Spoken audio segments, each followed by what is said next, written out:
Hello and welcome to ThePrint. This is Prabhakar Tamilarasu from ThePrint's Chennai Bureau. Today, now I am standing in an historically important city which is Thoothukudi. Why am I saying it a historically important city? Recently, armed with archaeological findings of State Archaeology Department, Tamil Nadu Chief Minister M.K. Stalin declared that Iron Age began in Tamil soil around 5,300 years ago, which is 3,340 BCE. So the iron piece that was dated ago in these many years was found in a small village called Sivagalai in this district. But it is the only significant of this soil? Definitely no. There are more to add to this. The discovery of iron tools and rice grains from burial urns at Sivagalai has pushed back the Iron Age timeline by millennia and revealed that people are farming in Tamil soil as early as 1155 BCE. This is where Tamarabarni river once flowed. Tamil Brahmi inscriptions on excavated potsherds have also shifted the Tamil script's known history, dating it to 685 BCE or 2700 years ago, which is 100 years earlier than the Keezhadi site where Tamil Brahmi was previously dated to 580 BCE. If the dazzling archaeological findings withstand a robust peer review process, the center of gravity of ancient India is likely to shift away from the Harappa-obsessed north and northwest to the south. The buzz that Sivagalai dig has generated since is unprecedented. History has now captured the Tamil gencist. The new Iron Age findings have opened a can of worms as they predate the traditionally accepted timeline of Iron Age in India. Until now, the earliest iron use was thought to be 1800 BCE based on findings from Mahar in Uttar Pradesh. Professor of Archaeology at Karnataka University, Ravi, told the print that dates could be even earlier what is known today. Whatever they have found is the age of materials, but we do not know when they were introduced and when they began to make iron objects. So it may be much earlier than the known dates, Ravi told the print. Even though Tamil Nadu government have been digging continuously since 2017, where did it all begin? One would say that it all began in this Keezhadi excavation site. The Keezhadi excavation has had its share of stops and starts. AIC officer publicly bickered and disagreed over its importance, and each time they did, the identity project got more political, cultural, and academic fuel. There was no connection between Keezhadi and the Indus Valley civilization. The site cannot prove the traders lived here. It's too early to draw any conclusions.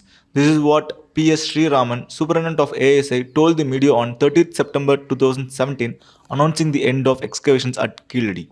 But this contradicted his predecessor Amarnath Ramakrishnan, the AIC superintendent, before his transfer in March 2017, had argued that Keezhadi's burnt brick structures suggested an urban civilization had existed there. The Keezhadi controversy played into the perception that the center wasn't cooperating with Tamil Nadu, and it sparked a renewed drive to assert Tamil identity. According to an archaeological site officer, that was a turning point where archaeology and state politics converged. Tamil families from abroad are also visiting the Keezhadi site to get in touch with their heritage. Okay, இப்போது கீழடி பற்றி நாங்கள் நியூஸில் தான் கேட்டோம். அப்போ எங்கள் பசங்க எல்லாருக்குமே அதை பற்றின விஷயங்கள் தெரியணுன்றதுக்காக நாங்கள் கூட்டிகிட்டு பசங்களை இங்கே கூட்டிகிட்டு வந்தோம். ஸோ இப்போ ஒரு வீடியோ மாதிரி போட்டு காட்டுறாங்க, அங்கே பார்த்தோம். அதில் கீழடி பற்றின நிறைய விஷயங்களை நமக்கு தெளிவாக அழகாக எடுத்து சொன்னாங்க. இதெல்லாம் நியூஸில் பிள்ளைங்க நியூஸை பார்க்குறப்ப தான் அந்த விஷயம் தெரியும். நம்ம நேரடியாக கூட்டிகிட்டு காட்டுறப்ப தான் இதோட ஆழங்கள் எல்லாமே பிள்ளைங்களுக்கு தெரிய வரும். அப்புறம் இப்போ இதை எல்லாத்தையும் பார்க்கறனால தான் பிள்ளைங்களுக்கு இப்படி ஒன்று இருந்துச்சா, இந்த நாட்டில் தமிழர்களால் கண்டுபிடிக்கப்பட்ட நிறைய இடங்கள் புதைக்கப்பட்டிருக்கு, கண்டுபிடிச்சி வெளியே வந்தது சில இடங்கள் மட்டும்தான். அப்போது இது எல்லாமே நம்ம ஜெனரேஷனுக்கு தெரியணும், பெரியவங்களுக்கு மட்டும் தெரிஞ்சால் பார்த்தது பசங்க எல்லாருக்குமே தெரியணும். அப்போ தான் அடுத்தடுத்து அவங்க பிள்ளைங்களுக்கும் இந்த விஷயங்கள் போய் சேரும் அப்படின்னு நான் நம்புகிறேன். Even Tamil Nadu school children are convincing their parents to visit after studying Keezhadi in class. என் பேர் பவிஷா. நான் நாராயணா ஸ்கூலில் படிக்கிறேன். நான் என் 9th புக்கில் சிபிஎஸ்சி புக்கில் தமிழில் இருந்துச்சு. அதை பார்த்துட்டு லைட்டாக இன்ட்ரெஸ்ட்டாக இருந்துச்சு. அதுக்கடுத்து நான் கேட்டு சரின்னு பார்க்கலான்னு வந்தோம். புக்கில் என்ன இருந்தது? அகழாய்வுகள்னு ஒரு லெசனு, அந்த லெசனில் இருந்துச்சு. However, Tamil historians and archaeologists had been quietly making discoveries and connecting the dots for years. Not all of it was informed by politicians. Many didn't wait for political signaling, with civil servants and researchers continuing their work even when the state showed little enthusiasm. Then, where did it all become political? It was in September 2021, after announcing that a habitation was found near Tamarabarni river in Thoothukudi district, Tamil Nadu Chief Minister M.K. Stalin announced in the assembly that history of Indian subcontinent will be rewritten from the Tamil soil. Stalin has never let go of any opportunity to assert the Dravidian identity or to frame history almost as a rivalry of civilization. Last September, he paid homage to John Marshall, who first announced the Indus Valley Civilization in 1925 and thanked him for linking its material culture to Dravidian stock. Months later, at a 5th January conference commemorating the centenary celebration of Marshall's announcement, he announced $1 million prize for decoding the Indus Valley Civilization script and declared that Tamil Nadu had entered the Iron Age long before the North. Even before this, in 2022, the DMK government announced that Tamil Nadu's Iron Age dated back 4,200 years and was the oldest in India based on artifacts from Mailadumbare in Krishnagiri district. Unlike the previous AIADMK government, where archaeology remained in the background, Stalin has made it clear that all major carbon dating discoveries will be unveiled by him personally. This politics of pride goes back a long way in Tamil Nadu, and DMK has been at the heart of it. While social reformist Periyar asserted the identity through rationalist ideas, former Chief Minister C.N. Annadurai and M. Karunanidhi or Kalaignar championed it through Tamil literature, and now Stalin is advocating it through archaeology and scientific proof, the next step in something his father Karunanidhi started. According to writer T.S. Subramanian, Kalaignar was instrumental in excavation of Kaveri Pumbatnam that went under the sea about 50 years ago.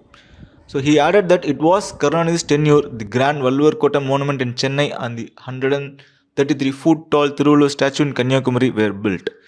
Senior archaeologist Jagadishan, who retired around 7 years ago, pointed out that politics brought Keezhadi into the public eye while earlier discoveries were largely ignored. The Harappa-centric focus of Indian historiography continues to rail many, and this is not new. Indus Valley Civilization researcher and former IAS officer V. Balakrishnan pointed out that Dravidian hypothesis has been around for 100 years, while the Indo-Aryan hypothesis has been discussed for 99. In 1924, John Marshall introduced the Indus Valley Civilization to the world, and in the same year, December, Suniti Kumar Chatterjee wrote that IVC was a Dravidian civilization. The Indo-Aryan hypothesis only emerged in 1925, Balakrishnan said. In a modern review article titled Dravidian Origins and Beginning of Indian Civilization, Chatterjee cited the 1904 Adichanulu excavations in Tamil Nadu to advocate what is now called the Dravidian hypothesis.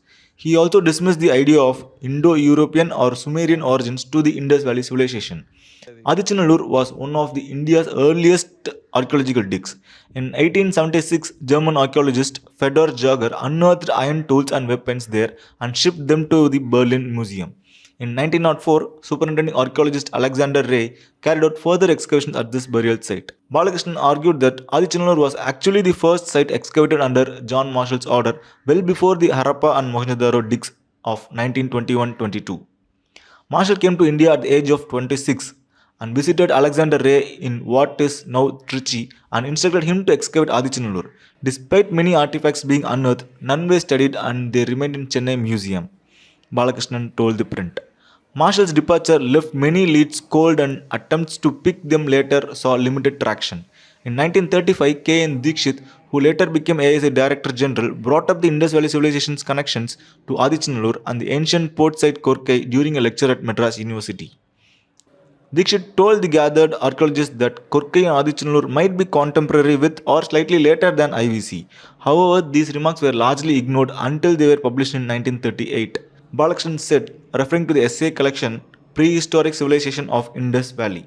Dikshit expressed hope that Madras investigators would unearth antiquities proving the extension of this civilization further to the south, but it would take decades for real progress. It was only between 2004 and 2006 the AISI superintendent Dr. T. Satyamurthy resumed excavations at Adichanallur over a century after the initial dig. This hits a wall as well. Despite uncovering human skeletons, nothing substantial resulted from the excavation. It took an activist legal battle to get a basic report published, which finally happened in 2018. Balakrishnan said, calling the delay an archaeological apathy and criminal negligence. The delay has partly been attributed to Satyamurthy retiring in 2006. The data sampling of artifacts and report only came after a pill by writer Muthalan Kurchi Kumarasu. The report concluded that rice grains from urn burials dated Adichanallur's ancient settlers to the early 1st millennium BCE and confirmed they cultivated paddy and green gram. Balakrishnan says that ASI don't dig in Tamil Nadu and even when they do not release reports for reasons known only to them. It is in this backdrop that I say the current archaeological studies in Tamil Nadu have taken the right path by proving ancientness through scientific evidence. As the state's archaeological department keeps digging across the region, we might be in for even more unexpected discoveries in the future. Stay tuned to The Print for more on-ground reports, explainers and detailed stories. Subscribe to The Print's YouTube channel and follow us on X, Instagram and Facebook. This is Prabhagar Tamilarasu signing off from Keezhadi. Thank you.